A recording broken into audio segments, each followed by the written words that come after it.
I'm a podcast host with over 220 episodes under my belt and also have been a guest on tons of podcasts. And this is my number one tip for being unforgettable as a podcast guest and just improving the interview overall. The tip is listen to the podcast, know who the audience is, get familiar with the topics they're talking about before you pitch yourself, but especially just before you do the interview. So you would never go speak at an event like doing public speaking and not have any idea who's in the audience, right? But people do that all the time on podcasts.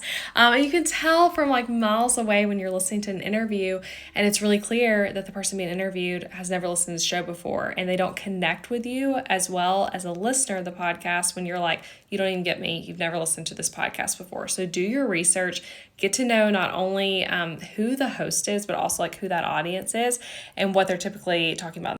And that might sound like a lot of work. I promise it's not. I've been on lots of podcasts and do this every time. So what my homework would be is to listen to at least one interview, at least part of it, see the interview style, what kind of guests are coming on. Also listen to a solo episode on the show if that guest or that host rather has solo episodes to get to know like what's their thing, what do they typically talk about, and pick something that interests you anyway so you can learn from it. Look at the podcast website and also read a few reviews to see what people are loving about this show. And you can go into the interview confident that you know who this audience is, you know who you're talking to, what kind of topics there are typically on the show, and you'll be able to make an unforgettable interview.